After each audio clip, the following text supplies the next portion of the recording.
Thank you. Thank you very much. This is great. We're in this room where we wanted to keep it small, and outside we have thousands and thousands of people. Have you seen what's going on out there? But I'm thrilled to be back with the workers, UAW members, and proud patriots of the great state of Michigan. Great state, great people. Here in Michigan and across the country tonight, there are countless thousands of auto workers and skilled tradesmen worried about the future and what the future holds for themselves and for their incredible families. I want to begin this evening by saluting these truly great Americans who do not get the credit they deserve. You don't get the credit they deserve. Now they want to go all electric and put you all out of business. You know that, right? To the welders, assembly line workers, machine operators, forklift drivers, pipe fitters, tool and die makers, mechanics, electricians, technicians, and journeymen, we love being with you, and we love being with you right in your environment. You built this country, you love this country, and you are the ones that make our country run. You know that, right? Before I stepped into the political arena 7 years ago, I spent my whole life working alongside of Americans just like you. Spent a lot of time with you. You just don't know that, but I spent a lot of time with you and people just like you. Now, I put everything on the line to fight for you. I've risked it all to defend working class from the corrupt political class that has spent decades sucking the life, wealth, and blood out of this country. That's why I'm here tonight to lay out a vision for a revival of economic nationalism and our automobile manufacturing lifeblood, which they're sucking out of our country. I want a future that protects American labor, not foreign labor. A future that puts American dreams over foreign profits, and a future that raises American wages, that strengthens American industry, that builds national pride, and that defends this country's dignity, not squanders it all to build up foreign countries that hate us. And you know where they are? They're located all over the world, but they're mostly on the other side of the world. We don't want that. Under crooked Joe Biden, you have none of this. You have none of the things we want. Instead of economic nationalism, you have ultra-left-wing globalism. They hate our country. And the workers of America are getting, to put it very nicely, screwed. You're getting screwed. Yesterday, Joe Biden came to Michigan to pose for photos at the picket line. But it's his policies that send Michigan auto workers to the unemployment line. He only came after I announced that I would be here. You know, he announced quite a bit later. Spoke for a few seconds. Did you notice he spoke for what, a few seconds? And he had absolutely no idea what he was saying. He didn't know where he was. He didn't know where he was. He didn't know what we were saying. Where am I? He's saying, where am I? Oh, you're in Michigan. Oh, that's great. What do they do in Michigan? They grow wheat in Michigan, he said. Don't they grow wheat? No, that's Iowa and other places. Biden's cruel and ridiculous electrical. Think of this. He wants electric vehicle mandates that will spell the death of the U.S. auto industry. You know, it doesn't matter. I watch it. You're negotiating a contract. You're all on picket lines and everything. But it doesn't make a damn bit of difference what you get, because in 2 years, you're all going to be out of business. You're not getting anything. What they're doing to the auto industry in Michigan and throughout the country is absolutely horrible and ridiculous. Hundreds of thousands of American jobs, your jobs, will be gone forever because crooked Joe Biden is selling out. But I don't think it's him. I don't think he actually knows what the hell he's doing. He doesn't. She says he doesn't know. He doesn't know. It's not his fault. Let's not blame him. But he's surrounded with radical left Marxists and crazy people, fascists, bad people. He's selling you out to China. He's selling you out to the environmental extremists on the radical left. People have no idea how bad this is going to be also for the environment. You know, those batteries, when they get rid of them and lots of bad things happen, and when they're digging it out of the ground to make those batteries, it's going to be very bad for the environment. You can be loyal to American labor, or you can be loyal to the environmental lunatics, but you can't really be loyal to both. It's one or the other, and they understand that. The Democrat Party has no idea what they're doing right now. They have no idea what to do. Crooked Joe is siding with the left-wing crazies who will destroy automobile manufacturing and will destroy our country itself. They're destroying our country. You look at that at the border. We had the safest border in history. Now you look at what's happening. It's just a horror show. I side with the auto workers of America and with those who want to make America great again, and I always will.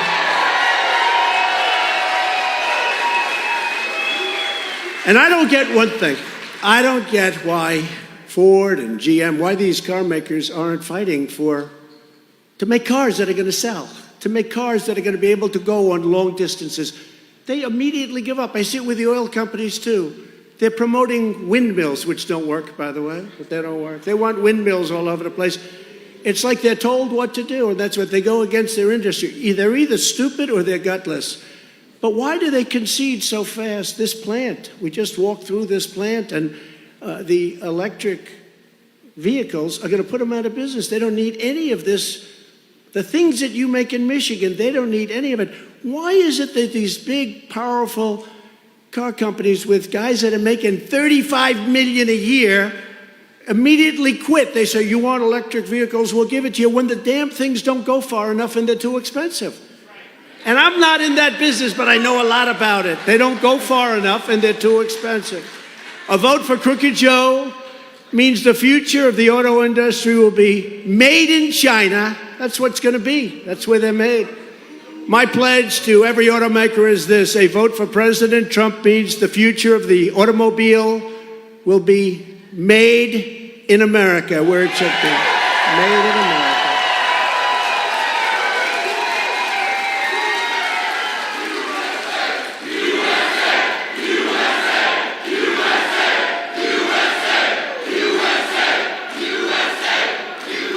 It will be fueled by American energy. It will be sourced by American suppliers. It will be sculpted from American iron, aluminum, and steel. And it will be built by highly skilled American hands and high-wage American labor. That's what's going to happen. That's what's going to happen. And we'll do it first day in office.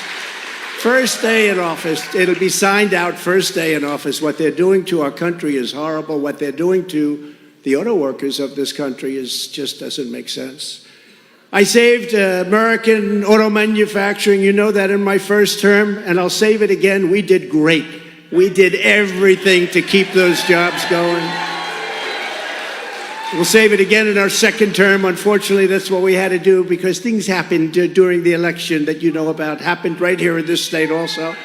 And we will make it bigger, better, and stronger than ever before. That's what we're going to do. But we want to talk about it, but we talk and we keep talking, but we don't want to talk too much. But before we do talk about the current UAW strike that we've been hearing about, and I see people really with mixed emotions because you're striking for wages, but you know your job's only going to be here for 2 years or 3 years if you're lucky. How will we rescue the auto manufacturing in the United States? Let's remember, you got to remember how we got here. For decades and decades, and I've been talking about this subject for 12 years, long before I ever thought of becoming a politician. How good was that? That's a lot of fun. I could have had the easiest, nicest life, Al. I would have had the nicest, softest life instead I have to beat these lunatics up all day long. Every day. Every day, lunatics. I never heard of the word indictment. Now I get indicted like every 3 days. He spoke badly about the election. He must be indicted. He said something bad about Joe Biden. Joe Biden is the most corrupt president and most incompetent president we've ever had. Oh, no. No, I shouldn't have said that. I'm going to get indicted again for saying that. For decades, you've watched rotten and crooked politicians like Biden treat American jobs as disposable and American workers as expendable. They sat back and got rich by taking bribes to let other countries rape and pillage our jobs and our wealth. That's what happened. Joe Biden claims to be the most pro-union president in history. Nonsense. Think of it. His entire career, just think of it. His entire career has been an act of economic treason and union destruction. He's destroyed unions, shipping millions of American jobs overseas while personally taking money from foreign nations hand over fist. Look at the money he got from China. Look at what's coming out, China. Crooked Joe backed NAFTA. He backed China's entry into the World Trade Organization. He backed the horrendous Trans-Pacific Partnership, which would have destroyed the American auto industry had I not stopped it. You remember when I stopped it? You guys were gone. You were gone. And that was a done deal. And in fact, during the debate, I got beautiful Hillary Clinton. I don't call her crooked because I only use that name for Biden now. So I call her beautiful. She's a beautiful woman, beautiful Hillary Clinton. To change her position on TPP, they were trying to pull a fast one on you, so she actually changed her position during the campaign, but she would have changed it back had that been a different result. But thank goodness it wasn't, because we made things and did things that nobody believed possible. Nobody believed possible. Biden also backed a gentleman named Barack Hussein Obama. Have you ever heard of him? And his atrocious Korean trade deal. You've heard of him. Crooked Joe backed every single blood-sucking globalist attack on U.S. auto workers, and you've been attacked for a long time. Those attacks all stopped for 4 years with us, and they were getting so strong, and you were getting so strong, and they were building plants here again. Now the plants are going back to Mexico, and they're going back to China. And he's coming back. They're coming back for more. I don't know that he's going to make it to the starting gate, but let's assume he does. If it's not him, it'll be somebody else with the same ideas, because that's the ideas they have. They're very destructive for our country. But we will stop him. Hopefully your leaders at United Auto Workers will endorse Donald Trump.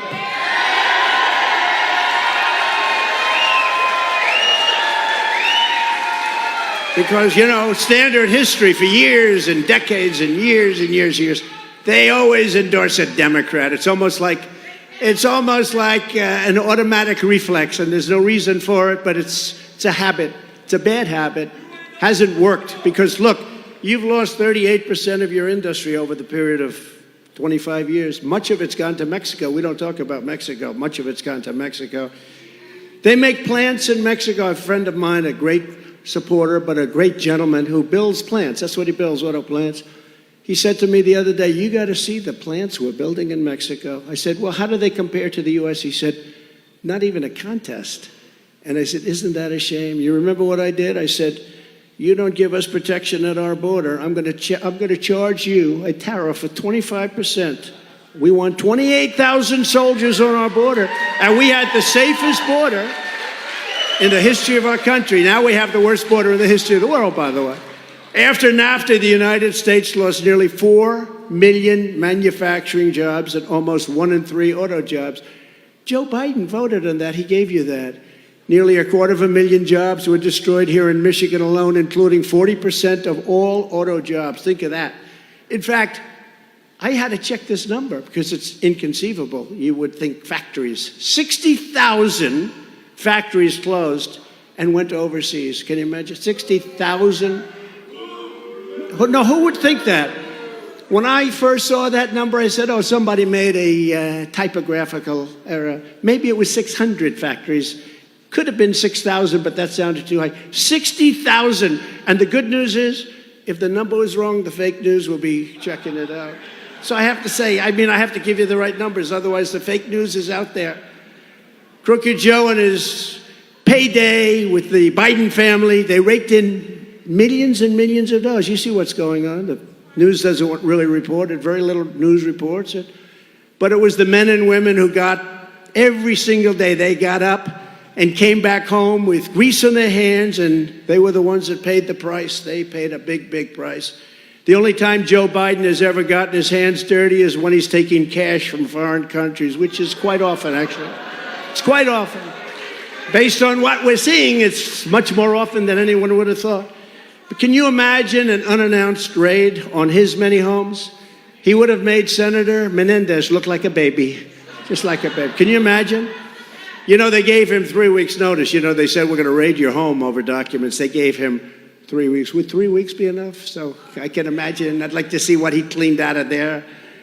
Joe Biden only cares about enriching his own family. I care about enriching your family. That's why I did this. That's why I did it. I'm working for you, not for me. That is for sure, and I always will. I will always have your back. I promise you that. I will always have your back. When I came into office, the auto industry was on its knees, gasping its last breaths after 8 long years of Obama and Biden. But you finally got a president who stood up to the... You got to understand, I stood up to people that hate you. They hate you. Or they maybe hate our country. But I stood up for you. I stood up for the auto workers and stood up for the great state of Michigan like nobody's ever stood up before. And just as I promised, I withdrew from the Trans-Pacific Partnership my very first week. Do you remember 2016 when we won Michigan? Michigan hadn't been won in like decades. And everyone said, oh. And then we did much better in 2020. I mean, I hate to tell you, we did much better. But we're going to do so. We're going to swamp them. We're going to swamp them. We actually did much better, including in Michigan. I ended Obama's war on American energy. He had a war on American energy. Gasoline prices plummeted and soon reached $1.87 a gallon. How does that sound? Now, you know, it's over $5 and $6 and even $7 a gallon in some places, and it's going up higher and higher and higher. And I think they want that. That way you go all electric, so you can drive for 15 minutes before you have to get a charge. The economy boomed. The household incomes rose by more than $6,000 a year, which was a record. $6,000 a year during my term. A year. I ended the disaster known as NAFTA, the worst trade deal ever made, and replaced it with the brand new USMCA, Mexico, Canada.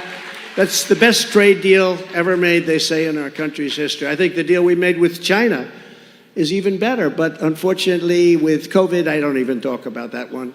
But we made a lot of good deals with Japan, with South Korea, with many, many countries. We took bad deals and made them good deals. They were so bad, I used to ask my people, who made these deals? Why did they do it? Who made them? They were so bad, just on their face. With the USMCA, 75% of every car under that deal must be made in North America. In other words, they have to make 75% of the car in North America. Who ever heard of that? And a massive portion must be made by high-wage labor, which means American labor, your high wage. Back in 2008, Biden and Obama promised you that they'd renegotiate NAFTA, but in 8 years, they never lifted a finger. They never changed a thing. You know, NAFTA was so bad that when it was negotiated a long time ago, decades ago, they made typographical errors, like in numbers. And they were bad typographic. They were bad for us. Cost us. Nobody went back to change them. They were typographical errors, and we lived with it for decades, with these errors. Can you imagine that? Normally, like, that happens. You do that in deals, too. And you go back the following day, say, they made a mistake. We're renegotiating this deal. I don't care if it's signed or not. And people sort of have to do that. Legally, they have to do that. If there's an error, if there's a typography. They made typographical errors. They made errors. Maybe they weren't so typographical. Probably the other side made them imperfect, actually. You know, they probably made them. But they made these errors, and they never corrected them for years, for decades.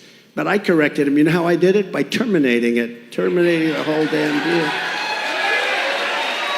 And I know how good the USMCA deal is because Canada, as you know, and Mexico are trying like hell to renegotiate it. They want to renegotiate that deal. But in less than 2 years, I got that done, the USMCA and many other deals. I also renegotiated Obama's Korea trade deal to fully restore your protective tariff on foreign pickup trucks. They wanted to change it.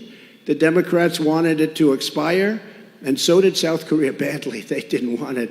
And without that, you wouldn't even have a truck industry. Right now, it's probably the strongest part of your industry. Without that, you wouldn't have an industry. So it's something I was very proud to do. It was very, not easy, but we got it done, and we got it done properly. Michigan jobs would have been exported, while millions and millions of foreign cars would have flooded American streets. That's what would have happened. Obama and Biden didn't care one bit, but I did, and I stopped it, and I stopped it cold. I took on communist China like no administration in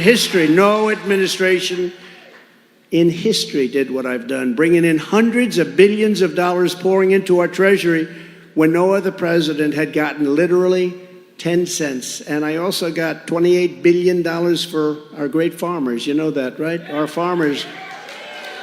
That's why I say, you think I'm going to do badly in Iowa or Nebraska, any of Wisconsin, any of our farm areas? I say, I don't want to be too cocky. I just got very good polls from all those places, from everywhere. Jesus, be cocky, that's okay. But who else would have done that? $28 billion. I said to the Secretary of Agriculture, Sonny Perdue, I said, Sonny, how bad have they treated us? $28 billion over a period of about 5 years. I said, they're going to pay it back. And they paid it back. They paid it back. And then perhaps my greatest unsung achievement, I kept Chinese cars the hell out of America. Is that okay with you? Is that okay? UAW, is that okay? It's And a lot of people don't know this, but I imposed a whopping 27.5% tariff and tax on all Chinese automobiles coming into our country. And this magnificent tariff, they can't get it off because they make so much money with it. And by the way, if they took it off, you'd be out of business right away. They want to take it off. They're trying to take it off, but it's so good, it's so powerful, it's so strong, but they would take over your industry totally. But it remains in place to this day, not because they wanted to, but because they sort of have no choice. And it's no exaggeration to state that the Trump presidency and the deftly used and applied Trump tariffs and taxes saved the American auto industry from extinction time and time again. And we're going to do a version of it that's going to make you bigger and better and stronger. It's not even going to be a contest with where you are right now.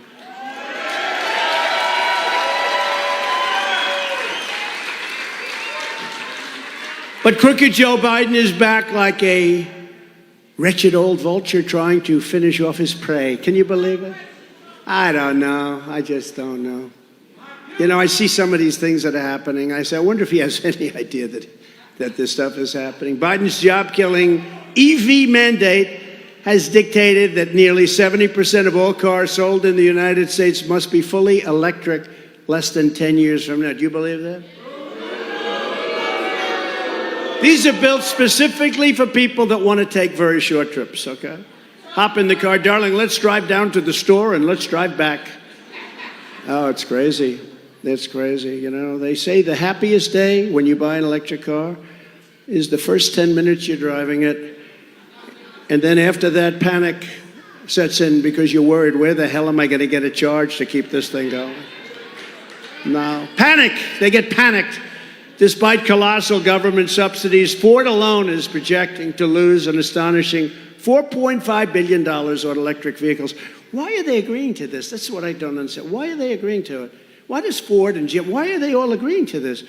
The cars aren't selling. They got them all over the place. You can buy them for peanuts. Why are they not fighting and saying it doesn't work? How about the trucks? The trucks go for like 1/5 of you take a Powerbilt or one of the good brands, they go for just a small amount of time compared to a diesel-fired truck.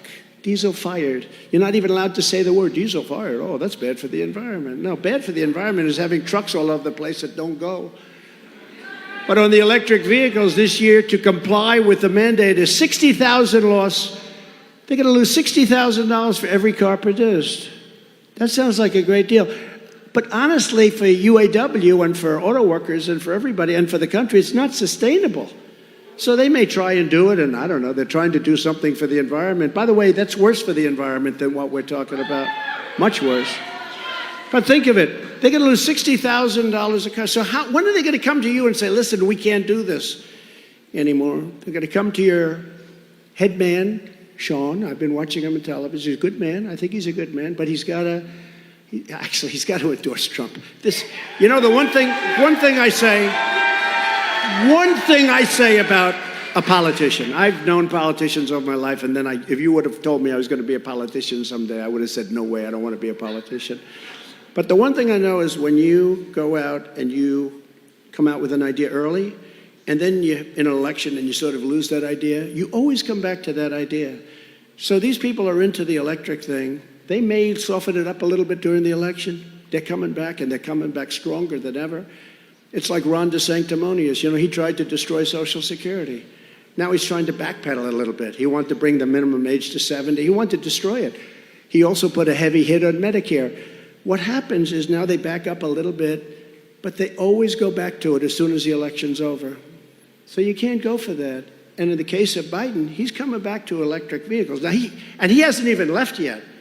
So we're talking about, but yeah, maybe someday soon he's going to leave because he wants to get more votes. But just remember, he's coming back. They always go back to their original thought. That's where they are. I don't know why, but that's where they are. Biden's mandate isn't a government regulation. It's a government assassination of your jobs and of your industry. The auto industry is being assassinated. And it makes no difference what you get. I don't care what you get in the next 2 weeks or 3 weeks or 5 weeks.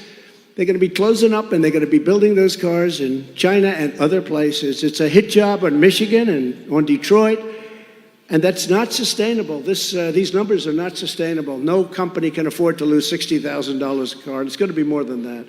All of these cars will be manufactured in foreign lands that you couldn't care less about.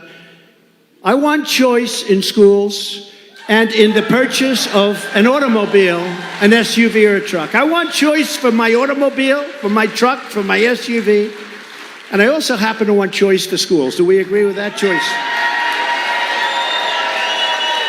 This is about auto workers and automobiles and workers, period. But I think we can say that everybody wants to see choice in schools also. If you want to buy an electric car, that's absolutely fine. I'm all for it. But we should not be forcing consumers to buy electric vehicles. They want to buy all trucks. They want to make all trucks electric. You know that, right? They're going to destroy, you talk about supply chain? They're going to destroy the supply chain. They're forcing the truckers to go all electric trucks. Now the trucks probably don't have the power. They only go about 300 miles, whereas a diesel fuel truck goes 2,000 miles. That's a big difference, would you say? Yeah. Also, the battery takes up so much room, there's practically no room left for what you happen to be shipping. The whole thing is crazy. They want to do it with boats, too. I was with a boating manufacturer in a great state, South Carolina, with a great governor, by the way, Henry McMaster. And we were there 2 days ago, and I asked him that question. I said, he said, yeah, they want us to go all electric. I said, how does that work for a boat? He said, the entire boat would be like one big battery. We'd have no room for anything else. I said, what happens if the boat has an accident, starts sinking? Do you get electrocuted if the boat sinks? The guy said, I've never thought of that, actually, but I think I gave him an idea, actually. Now, can you imagine the boat goes down and you're sitting on top of a battery? I don't feel good about that, right? In other words, you have to stop approximately for a truck 6 times for the same trip. How are they going to stop 6 times? And yet it's not stopping these lunatics in Washington. These are lunatics. These are deranged people. And I'm not saying you can't buy an electric car. If you want to buy an electric car or a hybrid or an all-gasoline car or a truck, that has to be your choice. You should have that choice. It's great, right? I could see electric cars working great for certain uses, short-term, short-distance uses.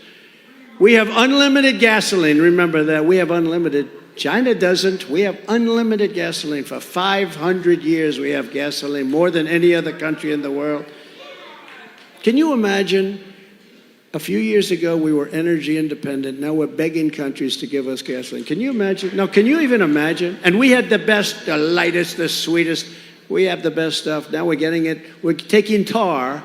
Tar, you know what tar is? It's like tar that they have to refine. You know where they refine it? In Houston, Texas, we take tar now from Venezuela. Venezuela was supposed to be the bad guys. Venezuela's getting rich. We're refining their tar. And we're not taking our beautiful, beautiful stuff. We have the best stuff, but we have the most. We have more than Saudi Arabia, more than Russia.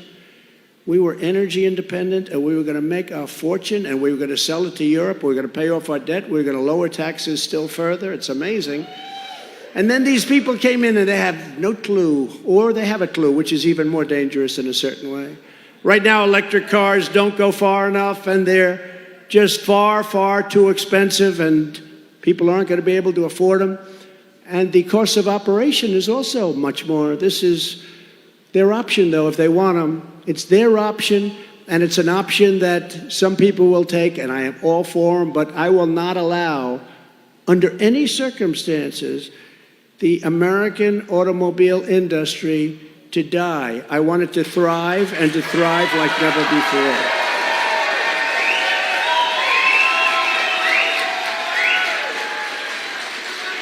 So we're here today at Drake Enterprises, a family-owned, beautiful place. They gave me a tour. I said, this place is beautiful. I said, come on, let's go. I got to go fast. I got to make a speech. It's all over television, this speech. You know, we're competing with the job candidates. They're all running for a job. No, they're all job candidates. They want to be in the, they'll do anything. Secretary of something. They even say VP. I don't know. Does anybody see any VP in the group? I don't think so. No, that's right. Can you imagine? They don't have a crowd like we have. When you look at the thousands of people outside that couldn't get in, why didn't you build a bigger plant? I'd like to. But we're here today at Drake Enterprises, a family-owned and operated Michigan auto parts supplier that has been manufacturing in America for over 70 years, right? Drake was founded by a great man in 1952, Benny Stemple, right? Benny, we love Benny, your father, your grandfather. An American man, he deceased, American man with a big American dream. He had a big, big, beautiful dream. Benny started with just 4 people and soon came to dominate the production of gear shift levers for trucks. Today, the company produces transmission components, driveline components, engine components, and car parts for every one of the Detroit Big Three. So I won't tell them I've said bad things about them in your place, okay? I just want them to fight for what's right. It's common sense. But tonight I was honored to meet Benny's son, Lee, and Lee's children, Nate and Heather. Thank you very much. That's great. Beautiful family. Nate and Heather say their vision for this company is to prove that the American dream is still alive for their employees like it was just for their granddad, who was so wonderful. So Lee, Nate, and Heather, we're going to help you get that job done, okay? And I want to congratulate you on 3 generations of American auto parts, proudly made in Michigan. We love Michigan. Great feeling for Michigan. Bad things are happening in Michigan. Your crime rate's through the roof. You got a lot of businesses moving out now. It's unbelievable, not even believable. Today, nearly 100% of Drake's business is producing components that go into vehicles with internal combustion engines, the very product that Joe Biden and the radical left Democrats and fascists, Marxists, now they want to make them, for whatever reason, illegal. Figure that one out. And yes, it's true. Today's radical Democrat Party wants to legalize drugs, shoplifting, and sexual mutilation of your children, but they want to allow your gas-powered Suburban, Silverados, and Ford F-150s to die. They can die. Under a Trump administration, gasoline engines will be allowed. And sex changes for children will be banned. Is that okay? I think we have it.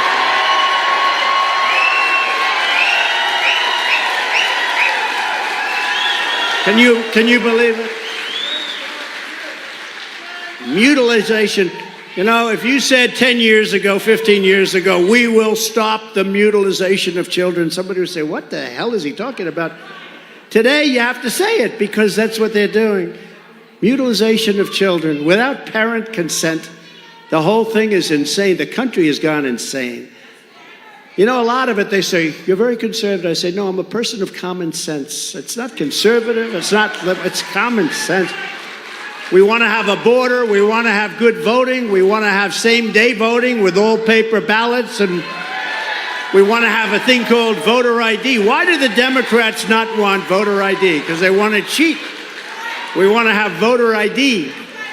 But if crooked Joe Biden gets his way, Drake employees and countless other auto workers and suppliers will really be decimated. I don't know. I hate to tell you what's going to happen, but you know what's going to happen. We're going to stop it. By most estimates, under Biden's electric vehicle mandate, 40% of all U.S. auto jobs will disappear.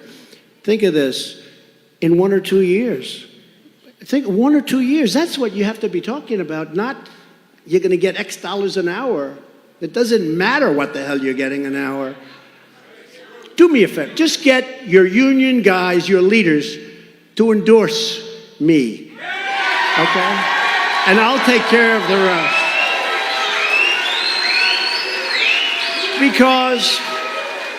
Because in looking over the statistics now, they're saying, but the real number will be 100%.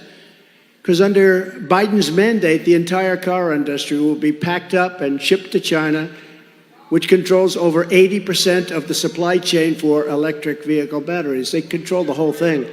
So they think close to 100% of the business will be gone. Every time Joe Biden and the UAW's political leadership talk about a fair transition to all electric cars, American labor will be under siege. It's not going to work for you. It can't work.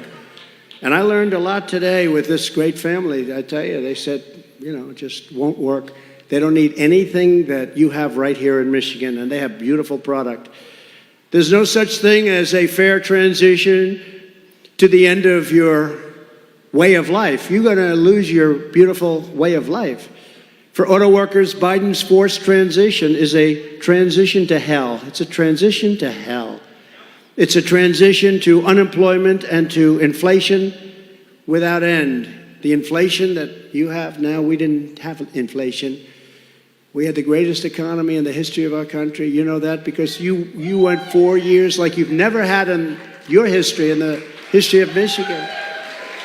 To the striking workers, I support you in your goal of fair wages and greater stability, and I truly hope you get a fair deal for yourselves and your families. But if your union leaders will not demand that Crooked Joe repeal his electric vehicle mandate immediately, then it doesn't matter what hourly wage you get. It just doesn't make a damn bit of difference, because in 2 to 3 years, you will not have one job in this state.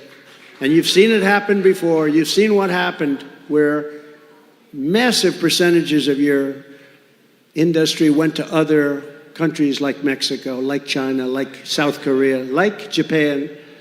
In other words, your current negotiations don't mean as much as you think. I mean, I watch you out there with the pickets, but I don't think you're picketing for the right thing. But if they endorse me, your leadership, you can tell them I said it, although I have a feeling they may be watching tonight. Because, you know, when Biden came here yesterday, they only had 11 people. I'll bet you we have 10,000 people standing outside. Right? I think we do. In fact, for a little while, we're driving through, the people are going crazy. I said, is this a rally tonight?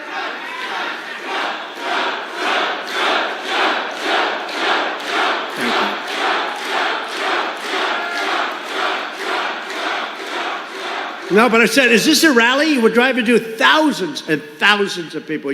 We just put it online. Incredible.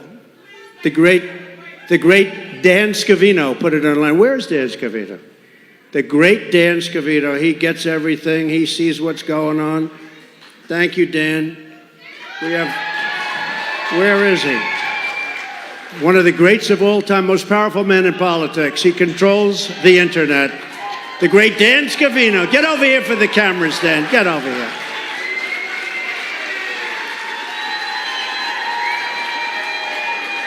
Stephen Chung has done incredible. Jason Miller, a legend. Jason. Oh, somebody likes you over here, Jason. Now I have a great group of people. They all want to come. I said, you guys don't have to come. They said, no, we want to come. They want to come. And they don't want to come to keep me from falling either. They want to come for You see that? Now they have a new plan. How to keep this guy from standing up. We have to get him to stand up. How to keep him standing up and getting down a flag. You know, it's so unelegant. You know, I love those 747s, Air Force One. You know, I got new Air Force One. I saved $1.7 billion. They came to me. They said, sir, would you sign this? First day I was in office, I said, what is it? It's a new Air Force One. It's $5.7 billion. I said, that sounds like a lot of money for a plane. It's actually 2 planes, by the way, but they call it Air Force One. They're identical. I mean, even the wood grain, you can't tell the difference. I could tell because there was a little nick in one desk that wasn't on the other. So I could say, that's one, and the other one's two. No, it's incredible, actually. But, you know, those planes are like 32 years old, and nobody wanted to make the move and do it because they think, oh, it'll look luxury. In the meantime, they come in from Saudi Arabia and these other countries, brand new. They're like 3 months old, and they blow it away. And, you know, our country should have the latest and the greatest. So they wanted me to do it. It was $5.7 billion. I said, nope, it's too high. They said, why do you see that? Why are you saying that? Because Obama agreed to the deal. If they agreed to it, it's too high. So the head of Boeing came in and he said, sir, we have to get 5.7. I said, nope, I'm not doing it. I was supposed to sign it. I said, I'm not doing it, not for 5.7. It has to have a 3 on it. I didn't know what that meant, except I knew it was a hell of a cut, right? Right?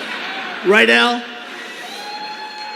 So they said, sir, we're not going to do it. We're not going to do it. We'll take off $400 million. That was pretty good. I said, you know, I've been doing this for about 3 minutes, and I got $400 million. Can you imagine the money these people make doing these planes? So I said, no deal. I said, no deal. And it's got to have a 3, got to have a 3.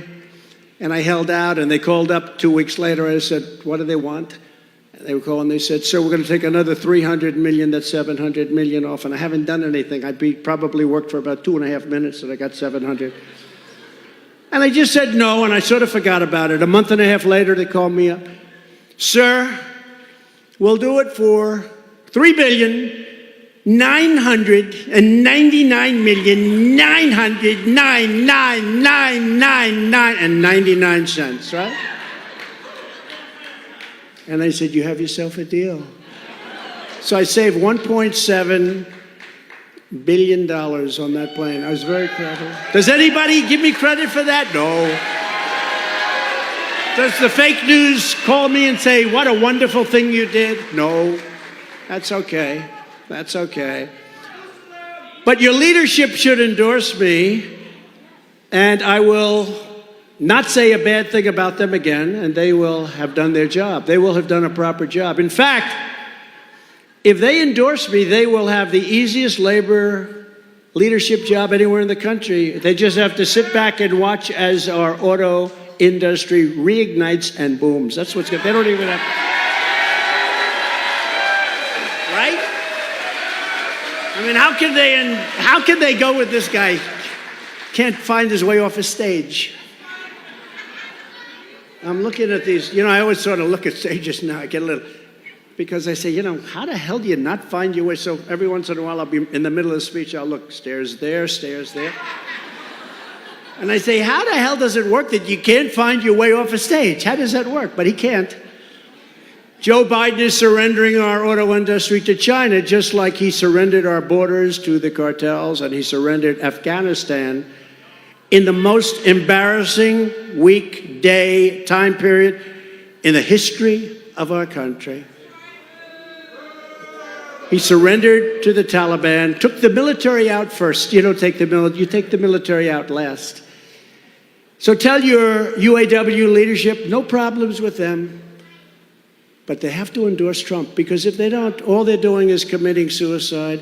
And honestly, you don't want that to happen, because they're committing suicide on the back of your jobs, and you can't let that happen. The Democrats, as they wave the white flag of surrender over your future to other foreign countries, you can't have it done. So if you could speak to Sean, he's listening right now, I'm sure. Sean, endorse Trump, and you can take a nice 2-month vacation, come back, and you guys are going to be better than you ever were. You don't even have to work. Because the other way, you won't have a vacation, Sean. And in a short period of time, you're not going to have a union, you're not going to have jobs, you're not going to have anything. You have the strongest you've ever had. You're going to do great. You're going to do great. And it's so easy. It's common sense. Again, it's common sense. But unlike them, I will never surrender. I'll never surrender for you. And the American worker never surrenders either. Never. But you need leadership. You know, it's nice to say you never surrender, but you need direction and you need leadership. Crooked Joe puts China first, Mexico first, Ukraine first, Europe first, Asia first, illegal aliens first, environmental lunatics first, puts everyone else first.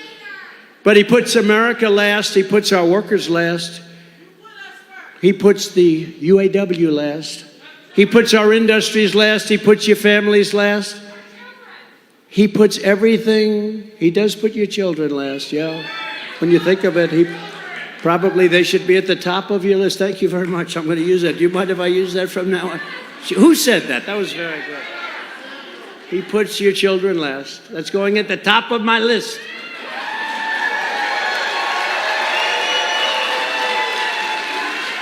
He puts everything that's good last. Mine is slightly different. I put America first every single time. So let me say to every UAW member and skilled workers all across our nation, Joe Biden, the Democrat Party, and their political cronies, ceased to serve your interests a long time ago. They don't care about you. I mean, he came here yesterday. What did he have? 9 people, right? 9. We have 9,000 people outside. He had 9 people. And that's because they didn't know we were coming. They didn't even know we were coming. They just found out. In reality, they don't represent you. They represent a deep state bureaucracy, a global financial class, and a political class that have taken control of this country for their own enrichment and self-purposes, stealing your wealth and stealing your labor while shipping off our best and brightest to die in expensive, exotic, foreign wars in countries that you've never even heard of. And just like you're fighting for your rights and your American dream, I'm fighting for my rights and fighting for my freedom against the coordinated, corrupt, very politicized forces of evil. I've never seen anything like it. It's weaponized justice. We have a weaponized justice system. I want to indict. Think of this. I want to indict my political opponent. He's beating me. We got to indict him. I think, that works 2 ways, because when the next one gets in, let's hope that's me. And I'm sure I'd never do a thing like that. I wouldn't do it. I would not do it. But you have an opponent and you say, let's indict him. And because people know me so well, we know each other very well, my ratings and my approval numbers went up. I'm the only person that ever got indicted where my numbers went up. It's a weird... That's because you know me. I didn't take a salary. I worked my ass off. And we did a phenomenal job. We did a phenomenal job for this country. But for the first time ever, I never thought they indict their political opponent. And what that does is it sets off a chain of events that's very dangerous in future years. It could happen to them very easily. The reason Crooked Joe and his thugs are trying so hard to stop me is that in my first term, I disrupted all of it. Oh, did I disrupt? That was called major disruption. And in my second term, which we're sort of having now, but I don't want the results, right? I don't want the results of this second term. This second term is a disaster for this country. Worst president, think of it. There's never been a president like this. I say that you could take the 5 worst presidents in history, add them up, and he's done a worse job than all of them added up. But now I'm changing it. I think I can make it to 10, because nobody, you look at our border, you look at everything, you look at our woke military. I defeated ISIS. Our military was so great. I rebuilt it. But you look at what's happening in this country, it's horrible. But in my second term, we'll finish the job and we'll get rid of the cheaters, the liars, the scammers, and the criminals. They'll lose their grip on power once and for all. So if you want to save your livelihoods and your way of life, then you need to send a message and join the ultimate strike against the globalist class by casting your vote for a gentleman known as Donald J. Trump, in the most important election of our lifetime. I believe this will be the most important election in our lifetime. You know, I used to say that in 2016, and I totally meant it. This blows it away. We're going to lose our country. We're going to lose. We've got probably 15 to 18 million people, the real number, pouring into our country.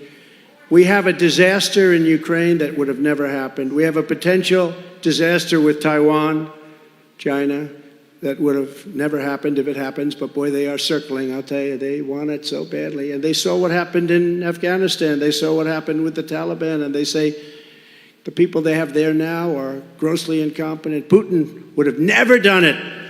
President Xi would have never done it with me. We talked about things, a lot of things. They would have never done it. They wouldn't have done it for another reason also. In the case of Russia, the oil prices would have been so low that they wouldn't have been able to afford it, because you would have had $40 a barrel oil. And at $40, he could not have prosecuted the war. But at $115, he made a fortune and makes a fortune with the war. It's up there again now. I don't know if you've been watching. It's getting up there again now. So give me 4 more years and I will give you the end to this horrible globalism that's killing our country. I'll give you the return of the United States of America as the greatest and strongest industrial nation in the history of the world. Together we will dismantle the corrupt power structure that has feasted on the suffering of the American auto worker and the workers of any kind, not just auto workers, workers of any kind. We will cast from power the financial forces that have turned American cities into ghost towns to build skyscrapers in Beijing, China. We will wield every lever of government to defend you and to hold accountable those who have profited from the betrayal and suffering of the American factory workers. So sad to see. As your 47th President of the United States, I will be your protector, I will be your advocate, and I will be your greatest champion, the greatest champion that you've ever had.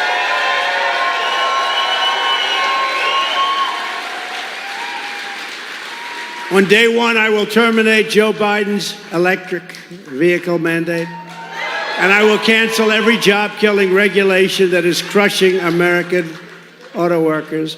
I will unleash a thing called American energy, stop the ban on the internal combustion engine, and we will drill, baby, drill, and we will make zero environmental difference. It will have zero environmental difference, zero. In fact, if anything, it's probably cleaner than what they're doing. But it'll save your family a yearly fortune and give you a much better way of life. You're losing your way of life.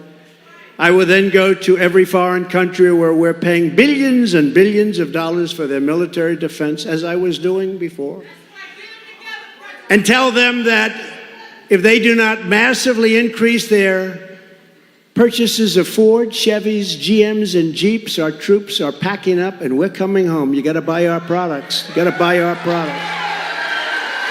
And that's going to be the least of it. And if we can afford to send hundreds of billions of dollars to Ukraine, then we can afford to have an auto industry that pays our workers a good living wage and keeps our workers working.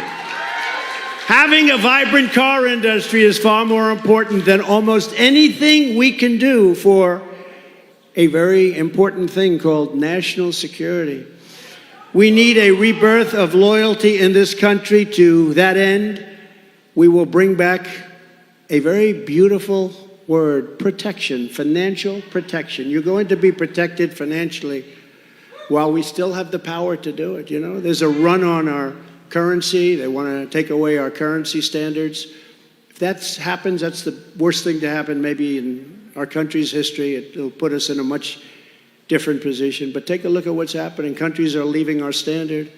In reality, protectionism never truly went out of fashion. Our corrupt politicians just stopped protecting American jobs and workers, and they started protecting the jobs and workers in China and Mexico, Germany, South Korea, Indonesia, Thailand, and Vietnam, many other countries too. Under the Trump presidency, patriotic protectionism will be the new American way. We want to be protected. That's what we have our government for. We want protection in many ways, and we're going to stop the crime in our cities, and we're going to stop the crime in our country. And we're not going to be nice about it. We're not going to be nice about it. That means protecting our workers, protecting our wages, protecting our jobs, protecting our industries, protecting our communities, and protecting our great, something you don't hear about very much anymore, a great American dream. We had an American dream. You don't hear about that with this guy. This guy walks up yesterday, looks like he's going to fall over standing in front of some people. Looks like he's going to fall over. This is not a leader. The whole world is laughing at us. They respected your leader. Whether you like your leader or not, they respected your leader. They said, we're not going to mess. We're not going to mess. Upon taking office, I will impose an across-the-board tariff on foreign-made goods. I will also pass the Trump Reciprocal Trade Act. That means that if China or any other country makes us pay a 100 or 200 or 300% tariff or tax, we will make them pay a reciprocal tariff of 100, 200, or 300%. What could be more fair? Right? What could be more fair?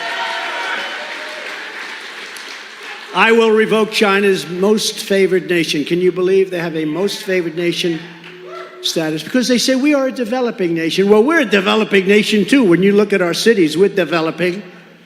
We're developing in the wrong way. They are doing the worst job. Democrat mayors, Democrat governors, and we will impose stiff penalties on China and other trade abusers. Foreign auto parts manufacturing will be among our first targets. We're going to bring it home from China and other foreign countries on a very grand scale. That's you, McGee. All right? That's you. And because we want all Americans to win and win big from these policies, we will insist that as tariffs on foreign countries go up, because they tariff us crazily, and then we have these stupid people, some congressmen, some senators that say, no, sir, we shouldn't tariff them, but they're tariffing us. It doesn't matter, sir, it's free trade. I say, is this guy okay? But when those foreign countries tariff us, taxes on American workers, which is really what it is, small businesses and middle-class families, we will be doing the same to them, and you will watch things happen that you won't even believe. For one thing, you're going to bring back jobs at levels. You know, China, they put a big tax on us when we sell a car, a truck, or anything. And they say to the American companies, we don't want your trucks from America. Come over and build a plant over here. So they're building plants all over China. How stupid is it? We should do the same thing. And we started doing the same thing, and we were doing the same thing. I gave you the largest tax cut in the history of our country, larger than the Reagan tax cut. And we'll do it again. We'll deliver tax cuts, the likes of which you've never seen before. You will do better, make more money, and have a more secure job than you've ever had before. Best of all, they will be fully paid for by outsourcers and foreign producers who will be paying trillions and trillions of dollars into our treasury for the privilege of doing business in the United States of America. Isn't that nice? Going to get rid of a big portion of our deficit, too. We're going to tariff and tax them, and you, the American worker, will be the primary beneficiary. And in conclusion, I don't need to tell anyone in this room what the globalist and trade abusers did to the people of Michigan. You've seen the lives wrecked. You've seen your family destroyed. In many cases, the families have been shattered and the communities battered, brutalized, destroyed economically and by crime. But my message to you tonight is that Michigan's abuse under Joe Biden will end, and I will take you to new heights never dreamed of before, never even dreamed of. The Wall Street predators, the Chinese cheaters, and the corrupt politicians have hurt you. I will make you better. Very simple. I will make you better. For years, foreign nations have looted and plundered your hopes, your dreams, and your heritage, and now they're going to pay for what they have stolen and what they have done to you, my friends. We're going to do it together. We're going to take their money. We're going to take their factories. We're going to rebuild the industrial bedrock of this country like it used to be many, many decades ago. By the time this battle is over, the rusted out factories will not be here in Michigan. They'll be in Beijing, Shanghai, and other parts of the world. Taking it back. We're taking it back. And it won't be hard. The gleaming new buildings and roaring production lines will be built in Lansing and Flint and Sterling Heights and Grand Rapids and Pontiac, Dearborn and Detroit. Ladies and gentlemen, I've been preparing my entire life for this battle. We did such a great job 4 years ago. We were unfairly interrupted. Let's be nice about it. We were very unfairly interrupted. But in many ways, this is better because we've seen what a bad job they have shown us. What a horrible job they do. And we'll be able to do things that nobody would have thought possible. And people won't be complaining even a little bit. Because between crime and all of the jobs that have been stolen from us and all of the factories that have been closing, all of the bad things that have been happening with Afghanistan and with Ukraine and with everything, people will say, wow, we want these changes to be made. We want these changes to be made very, very quickly. Just 3 years ago, we had a great economy and the strongest borders in our country's history. We had the best, strongest in our history. We were energy independent, soon to be dominant. We had no inflation. We had a rebuilt I rebuilt the entire military, United States military. We gave $80 billion. Think of it, brand new tanks and planes and goggles and 700,000 guns and rifles, 70,000. You make cars? Who has a used car lot with 70,000? And these are nobody. If you have 500 cars, they tell me that's a lot. You have 70,000. And these are armor plated in many cases. These cost millions of dollars a piece, many cases. We gave them 70,000. Do you know that Afghanistan is one of the largest sellers of weapons in the world right now? Can you believe it? They're selling all of this stuff that these guys just gave them. How stupid are we? How stupid are we to allow that? We were getting out. I was the one that got it down. We were going to keep Bagram, the air base, because it's right next to where China, forget about Afghanistan, where China makes their missiles, nuclear missiles. It's 1 hour away. We were going to keep that. They ran from it. They ran from it. They left it. They left the lights on. They left the dogs, by the way, for those people that like the dogs. It's a big question. They left the dogs. But we were going to keep that. We were going to do a job, and we were going to be out. We were getting out with real dignity and strength. We weren't going to lose those 13 incredible souls that I met the parents and family the other night. They're incredible people. They're so devastated. They don't talk about the 38 people that were literally no arms, no legs, the faces blown to pieces, and the hundreds of other people that died, all unnecessarily. Wouldn't have happened. You know, I spoke to Abdul, the head of the Taliban. We had a rough conversation. I said, listen, Abdul, don't kill any of our people anymore. You kill any of our people, we're going to hit you harder than anybody's ever been hit. And he said, but why do you send me a picture of my home? I said, you'll have to figure that out. You'll have to figure that one out. You're going to have to figure that one out. But you know what? After that, for 18 months, not one soldier was killed in our country. They were sniping them and killing them. And he's still there. He's in charge. Can you imagine the feeling when they said, Abdul, the Americans have left. The soldiers are gone. He said, no, they would never do that. Only stupid people would do that. No, the soldiers have gone. Before we took the equipment, before we took our people out, we have hundreds of people, maybe thousands, but we have hundreds of people that are American citizens that are still there. We took the soldiers out first. That was the problem. And they should have used Bagram as their place because you had tremendous area. It wouldn't have been that disaster that you witnessed with the planes going up. Remember when Biden said, we'll never have a Vietnam with the helicopters going up? Well, this was worse. This was a plane going up with people hanging all over the plane and falling from 3,000 feet in the sky. That's 3 times the height of the Empire State Building, by the way. Russia was not going into Ukraine. China was not going into Taiwan. We had our enemies in full retreat. They respected us all over the world. We were respected. Now we're laughed at as a country. And now we're coming back to do it all over again. And I promise you this, with me as your president, our opponents will lose and our American workers will be the biggest winner of them all. So with your help and with your vote, we will expel the globalists from our government. We will evict crooked Joe Biden from the White House. We will put America and our workers first. We're going to put them first. And we will do something that's very, very special that I've been saying for a long time, and we had it going at a level that nobody ever thought possible. We will make America great again. So thank you. God bless you, Michigan, and God bless you, auto workers, and God bless America. God bless everybody in this room. Thank you all very much. So nice. Thank you. Thank you. It's an invasion of America. Streets flooded with poison, killing millions. Enemies and tyrants on opposite sides of the globe laugh at us. Wars threaten us. The threat of nuclear annihilation, once forgotten, is now real again. America's weakness has become their strength. The global elitists who send your kids to war, who tell you a woman is a man and a man is a woman, who teach your children their country, their faith, their beliefs are a lie. They have corrupted every facet of American government, weaponized it against you.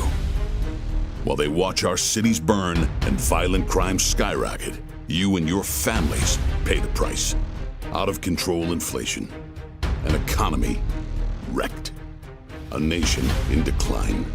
This is Joe Biden's America, failing, weak. But one man, one movement can change all that for us. Put America, the middle class, first, and put the globalists, the elitist, and the corrupt in their place. Bring back pride and the American dream to let the world know, don't mess with us. One man focused on the true owners of this great land. One movement focused on the true priorities. Make America great for us again. Here's a question for you. Just how far are the radical left and inside the Beltway bandits willing to go to stop him? We all know they hate him for winning the fight to protect life, for exposing their deep state, for draining their precious swamp. And they already know he'll crush Biden. So like a pack of rabid wolves, they attack. So let's impeach him. Let's get tainted radical left prosecutors to charge him. Let's conspire with Hillary and the FBI with fake stories about him.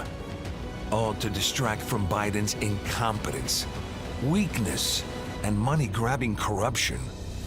But here's the thing, he'll never blink. That's called having the courage of your convictions. And it's why he's our president. I'm Donald J. Trump, and I approve this message. They come from different walks of life, but all have one thing in common. They want their country back. Parents who want to take back control of their children's education. Veterans tired of being kicked to the curb. They believe in protecting the sanctity of life, securing our borders, standing for the flag, kneeling for God above, and an honest day's pay for an honest day's work. Hillary made fun of them. You could put half of Trump's supporters into what I call the basket of deplorables. Biden called them a threat. The MAGA Republicans represent an extremism that threatens the very foundations of our republic. And DeSantis degradingly called them listless vessels. No, they aren't, Ron. They're great Americans who know there's one person who will always have their backs. I'm Donald J. Trump, and I approve this message.